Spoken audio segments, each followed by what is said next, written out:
Hello, my name is Andres Joan Amador Ortiz, and on today's video, I'm gonna be reading the article as indicated by the professor, and it is called "Is Your Smartphone Too Smart for Your Own Good?"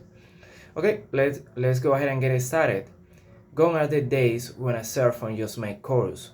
We use our smartphones to text, take and post photos online, access email and social networks, get directions, check prices in a store, find nearby restaurants, and even find nearby friends.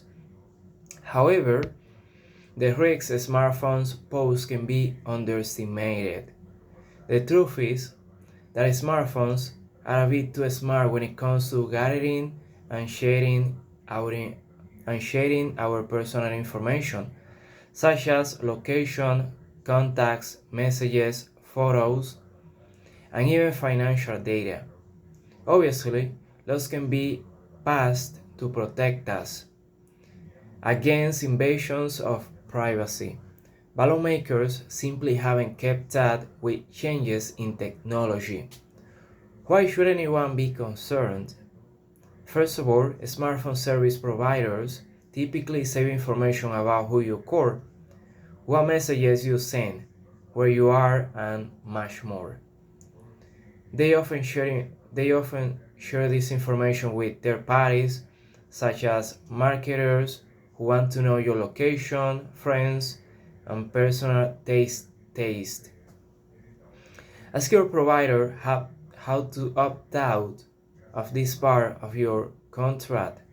Also, if you don't want your phone to keep track of your location, turn off this feature. Second, your smartphone apps may be quietly collecting your private data. Perhaps this couldn't be allowed, but it is.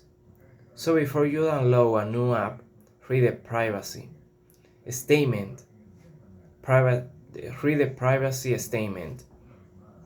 If it collects information that it doesn't really need, you probably shouldn't download it. Third, think twice before you use Wi-Fi in a coffee house, as there's always a chance that someone will use illegal malware to spy on your private data, such as your bank account details. To avoid getting hacked, don't use public Wi-Fi to access sensitive personal information. Finally, think about what would happen if your phone got stolen. Unless you have a good password protection, your personal data and financial data could be accessed immediately. Choose a password that can't easily be guessed. Also, don't let your smartphone remember your other passwords. Have every website request your password each time you access it. In addition, you can use programs to allow you to erase all data from your phone. If it's lost or stolen, ask your service provider for information.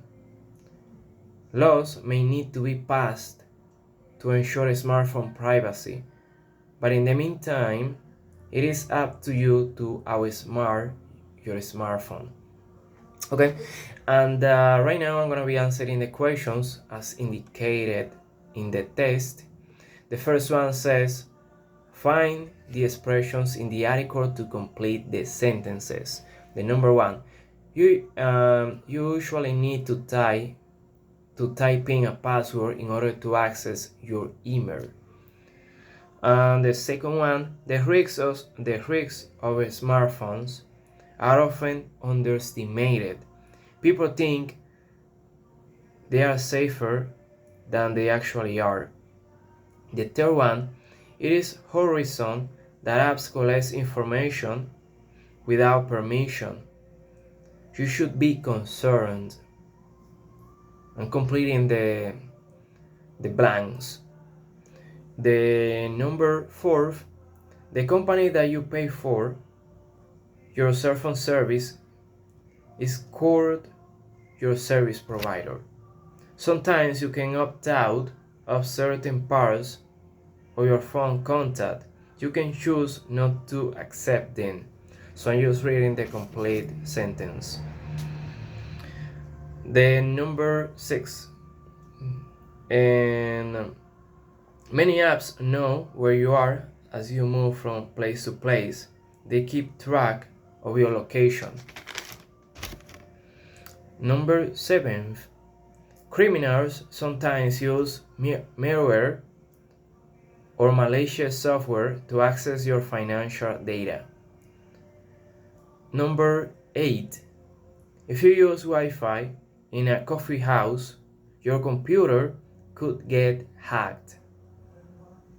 Number 9. You need to outsmart your smartphone and be smarter than your phone is. Okay, and this is the second part. And read the article again and answer these questions.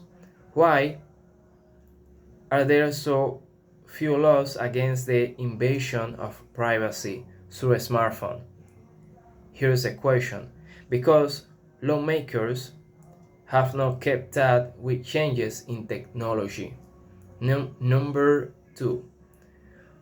What should you do in order to keep your location private? Here's the answer. You should turn off the location tracking feature on your phone and opt out where possible. Number 3. Why do you think parties want to know your location and personal taste? Simply, here's the answer. Because marketers want this information to advertise products and services more effectively. Number 4. What should you do before you download a new app? Here is the answer. You should read the privacy statement carefully and check what information the app collects. Number 5. What 2 pieces of advice does the article give about passwords? Okay, here is the answer. Choose a password that can't easily be guessed and don't let your smartphone remember your password. Number 6. What else do you know about protecting privacy? Here is the answer. You can avoid public Wi-Fi for sensitive information, your apps regularly, and use strong security settings. Okay, so it seems that this is it. So thank you for watching the video. I know that it is a little bit long, but thank you. So I read it all. Thank you for watching. Have a nice day.